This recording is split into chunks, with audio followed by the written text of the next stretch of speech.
Recently मेरे दादाजी मुझसे बोले, बेटा हमारी जिंदगी का सबसे बेस्ट समय हमारा बचपन होता है। ये बोलकर वो अपने डायपर में हगने लगे। तो मैंने इस बात पे थोड़ा गौर किया और मुझे पता चला कि यस, बचपन सच में बहुत रैंडम होता है। बचपन में एक बार साइकिल की चेन चढ़ाते समय मेरा हाथ आ गया, तो मैं भाग के अपने अपाहिज दोस्त को भी ले आया कि उसके भी हाथ आ जाए। बचपन में मुझे मेरी दादी का चरित्र सही नहीं लगता था, क्योंकि वो मुझे डेली नया तारा दिखा के बोलती थी वो तुम्हारे दादाजी है। बचपन में मैं थोड़ा भोला भी था, ऐसे फालतू किसी को उंगली नहीं करता था, वरना फिर मैं 9 तक ही गिन पाता था। एक तो तब कोई भी आके गिनती पूछ लेता था, और उंगली करते समय गिनना कितना मुश्किल होता है पता है। बचपन में मैं और मेरा भाई हमेशा WWE देख के लड़ते थे, क्योंकि माँ बाप की चाहते लड़ने लायक थी नहीं। एक तो मेरा छोटा भाई बचपन में बहुत शांत स्वभाव का था, बेचारा स्कूल में भी सीनियर से बुली होता था। हाँ, वो सीनियर मैं ही होता था। एक बार मुझसे बोलता, भैया डॉक्टर बनना मेरा सपना है। तो मैंने उसे नीट की बुक्स ला दी, तो अब वो उसका पूरा सपना बन गया। अब वो डॉक्टर गेम में भी बीमारी बनता है, और बवासीर पीछे होती है। चिंटू बुक्स नहीं पढ़ रहा है तू? एक बार बेचारा बिस्तर पे गिर के रोने लग गया, तो सब बोलने लग गए कुछ नहीं हुआ, चींटी मर गई, चींटी मर गई। मैं यहाँ सोच रहा हूँ फिर अभी तक हम चींटियों वाले बिस्तर पे क्यों सो रहे थे? हाँ, घर में सबकी पीठ पे ददोड़े हो रखे हैं। हाँ, ये नहीं गिरता तो हमें तो पता ही नहीं चलता बिस्तर पे चींटियां हैं। हम तो सोए जा रहे हैं चींटियों वाले बिस्तर पे। और स्कूल में जब भी ये छोटे भाई पैंट में हक देते हैं, तो बड़े भाई को क्यों बुलाया जाता है? पता है कितनी घनघोर बेइज्जती होती है पूरी क्लास के सामने, और बुलाते भी इतने सस्पेंस है, वो देख के बड़े भाई का हगना निकल जाता है। ऐसे 2 छोटे बच्चे स्लो मोशन में भाग के आ रहे हैं। हाँ, वो उनकी नॉर्मल स्पीड है। मैं देखता हूँ मेरे भाई को क्राइम सीन से 2 पियून पकड़ के ले जा रहे हैं। उसे ब्राउन रंगे हाथों पकड़ लिया गया। मेरे भाई ने मुझसे जाते जाते कहा, मुझे फंसाया जा रहा है। मुझे पता था इस लेंडे के पीछे की कहानी इतनी सिंपल नहीं हो सकती। कड़ी तहकीकात की पता चला इस लेंडे के पीछे बड़े बड़े पॉलिटिशियंस, गैंग लीडर्स और माफिया इन्वॉल्व है। मेरा भाई सही कह रहा था, ये उसका लेंडा नहीं है। हैंड्स अप पीटी टीचर, तो वो लेंडा तुम्हारा था। तो तुम्हें पता चली गया, तुम मुझे कभी नहीं पकड़ सकते। रुको, भाग गया। जाने दो उसे बेटा, हमने पीटी टीचर के बड़े भाई को बुला लिया है वो लेंडा उठाने।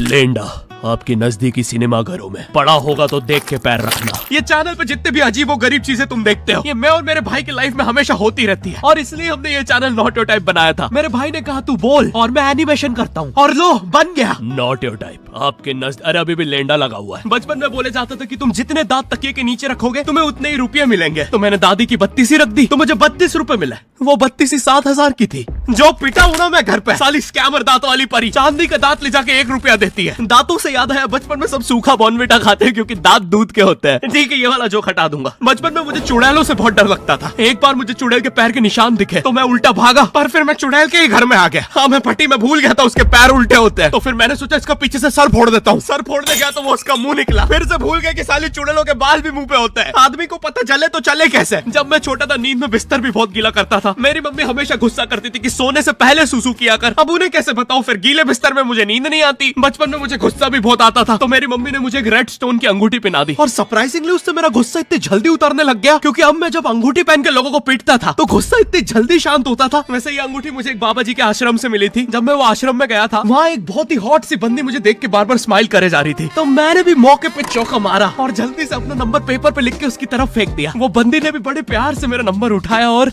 खा लिया। अरे भाई, उसको भूत लगे, वो तब से सबको स्माइल दे रही है। हम भी सुबह से नंबर फेंक रहे हैं, अभी तक 2 किलो पेपर खा गई है। हाँ, अब तुम्हें भी ऐसे रैंडम भूतों या स्ट्रेंजर्स पास नंबर ना फेंकना पड़े प्यार के लिए, इसलिए आओ हैपन पे चले।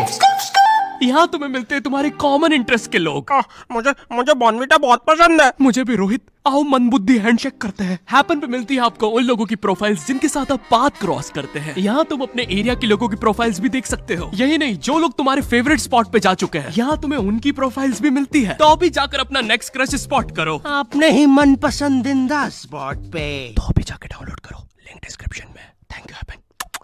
बचपन में मेरी मम्मी हमेशा बोलती रहती थी कि बाहर जाके खेलो। अब बाहर मेरे मोहल्ले के बच्चे भाई वो ऐसे अजीब अजीब से गेम्स खेलते थे। कहीं ड्रैगन फ्लाई में रस्सी बांध के उसको पेट बना लिया है, कहीं नंगे भाग रहे टायर के पीछे लकड़ी मारते मारते। मेरी मम्मी को उन पे दया आ रही है कि बेचारे गरीब बच्चे किसी भी चीज से खेल लेते हैं, फिर हमारी कार पलट जाती है। हाँ, वो टायर हमारी कार का था। और मुझे एक बात बताओ, चक्के से खेलने पे वो गरीब कैसे कंसिडर हो रहे हैं? क्या पता उनने कार खरीद के चक्का निकाला हो, क्या पता लैम्बोर्गिनी के चक्के से खेल रहे हो। नहीं, तुम्हें कैसे पता चल रहा है वो गरीब है या अमीर? और एक चक्के से इतनी सारी एक्टिविटी करेंगे ये लोग। कभी चक्के में रस्सी बांध के झूला बना दिया, कभी झूले से फिका के खुद को लूला बना दिया, कभी लूले पे झूला बांधकर हुला हू बना दिया। ये इतने हरामी बच्चे थे, इनके साथ कोई भी घर नहीं खेलता था, क्योंकि घर ये जुए में लगा के हार जाते हैं। ये वो बच्चे जिन्हें तुम रिमोट कंट्रोल कार भी दोगे तो उसकी मोटर निकाल के पंखा बनाएंगे। एक बार इन्होंने रिमोट कंट्रोल रिमोट बनाया था। तुम अगर इस रिमोट पे बटन दबाओगे तो इस रिमोट पे बटन दबेगी, बस ये लोग मकर संक्रांति के दिन पतंग भी लूटते थे दुकानों से। पतंग से याद है, मैं बचपन में अपने दोस्त जनक के साथ बहुत पतंग उड़ाता था। जनक गुजराती था और गुजराती लोग तो बहुत बड़े पतंगबाज होते हैं। वो लोग गला काटने के बाद भी काहे पोचे चिल्लाते हैं। जनक मेरे घर पे इतना बड़ा गिर्रा लेके आता था पतंग उड़ाने। उसमें पता नहीं कितने 1000 किलोमीटर का मांझा लपटा होता था। हम दोनों का सपना था उस गिर्रे की पूरी ढील देना। एक बार तो गिर्रा खाली होने ही वाला था, पर वो पतंग आर तो घूम के हमारे पीछे से आ गई। हमने हमारी ही पतंग काट दी। तो इस बार हमने सोचा पतंग पूरी परपेंडिकुलर उड़ाएंगे, स्ट्रेट। हमने 2 घंटे ढील दी। वो मांझे में वेव सिग्नल आने लग गए प्राचीन भाषा में। हमें लगा हमने एलियंस ढूंढ लिया, बट फिर धीरे से वो सिग्नल क्लियर हुआ। हमें पता चला हमने कोई नासा का 100 मिलियन का टेलीस्कोप काट दिया।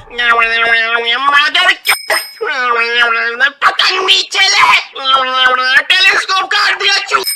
नासा का टेलीस्कोप जैसे ही नीचे गिरा, बच्चों से पहले विसरो ने लूट लिया। बहुत वियर्ड था, इतने सारे बुड्ढे छत कूद के भाग रहे थे। एक तो जनक के मांझे में इतनी सारी गठाने होती थी, वो मांझा इतना भारी हो जाता था। हम चौथे माले से पतंग उड़ा रहे, वो दूसरे माले पे उड़ रही है। बचपन में बोला जाता है किसी भी स्ट्रेंजर से बात नहीं करते, तो फिर मैं इशारे करता था। तो फिर दादी मेरे चरित्र पे सवाल उठाती थी। दादी से याद है, पुराने जमाने में एंटरटेनमेंट के लिए कुछ होता नहीं था, तो लोग 7-7, 8-8 बच्चे पैदा कर लेते थे ताकि उन्हें जायदाद पे लड़ता देख मजे ले सके। मेरे पापा के 5 भाई और 4 बहनें हैं, टोटल 9 बच्चे। मेरी दादी ने जिंदगी के 9 साल बस बच्चे दिए। दादी ने 9 साल तक पेट में इतनी लातें खाई है, उनके अंदर से एब्स आ गए थे। मेरी दादी लिटरली अंदर से टूट चुकी थी। उनका इतनी बार ऑपरेशन हो रखा है, उनको डॉक्टर ने टाकों की जगह चेन लगा दी थी। भाई आज के जमाने में तो इतने बच्चे कोई पैदा नहीं करता, उल्टा अबॉर्शन करवा लेते हैं। और यस, मैं अबॉर्शन बोलूंगा क्योंकि मुझे जेल नहीं जाना। एक तो इंडिया में भी अबॉर्शन करवाना लीगल है, लेकिन बच्चे का जेंडर जानना इलीगल है। मतलब तुम मार तो सकते हो, लेकिन किसे मार रहे हो ये पता नहीं कर सकते। तो देखो अब रिस्क कितना बढ़ गया है। क्या पता अंदर शेर बैठा हो या कोई बड़ा गैंगस्टर, क्योंकि तुम्हें तो पता नहीं है तुम किसकी सुपारी दे रहे हो। क्या पता वो अंदर बंदे लेके बैठा हो। बचपन में सबके मम्मी पापा डराते हैं, मस्ती मत करो वरना बोर्डिंग स्कूल भेज देंगे। और मुझे बोर्डिंग स्कूल से इसलिए डर नहीं लगता था कि मैं वहां जाके अपनी फैमिली से दूर हो जाऊंगा। मुझे बोर्डिंग स्कूल से इसलिए डर लगता था क्योंकि वहां पे वो बड़े दांतों वाला ईशान अवस्थी होता है। मैंने पहली बार जब तारे जमीन का ट्रेलर देखा था, तो उसमें वो पागल बच्चे ने आतंक मचा रखा था। फिर मैंने मूवी का नाम पढ़ा, तारे जमीन पे। मुझे लगा बिछाए होंगे इस पागल को पकड़ने के लिए, शॉक वॉक देना होगा तारों से। इसके तो दांत भी इतने बड़े हैं, सारी तारे काट देता होगा। मुझे ट्रेलर देख के लगा कोई एक्शन मूवी है, आमिर खान जोकर बना हुआ है। मुझे लगा यही तारों का जाल बना के पकड़ेगा पागल को। हाँ, ट्रेलर देख के तुम्हें क्या ही समझ में आएगा। एक शॉट में आमिर खान बोल रहा है आपके बच्चे को डिसलेक्सिया है, फिर अगले ही शॉट में जोकर बन के बड़ा मछलियाँ उड़ती क्यों नहीं। फिर मुझे लगा ये शायद अपने माँ बाप को बोल रहा था। और दया तो मुझे उस लंगड़े बच्चे पे आती है जिसके बगल में ईशान अवस्थी को बिठा दिया था। वो बेचारा उठ के भाग भी नहीं सकता। और मैंने तो सुना था बोर्डिंग स्कूल में बस नॉटी बच्चे जाते हैं, तो फिर इस बेचारे गाय से बच्चे को क्यों यहाँ भेज के रखा है। कहीं ऐसा तो नहीं इसके पहले पैर थे और ये बहुत मस्ती करता था, तो माँ बाप ने पैर तोड़ के इधर भेज दिया। बस भाई मेरा हो गया है आज का। अगर तुम्हें वीडियो पसंद आई तो यार लाइक मारो। एम करते हैं 7 लाख लाइक्स के लिए। पिछले वीडियो में नहीं आए थे इसलिए अब मैं औकात में आ गया हूँ, इसलिए अभी लाइक मारो। चैनल पे नए हो तो सब्सक्राइब करो। मुझे मुंह दिखाई के लिए 10 मिलियन सब्सक्राइबर्स चाहिए। और हैपन को भी डाउनलोड करना मत भूलना, लिंक डिस्क्रिप्शन में। अब मैं भी जा रहा हूँ, बाय।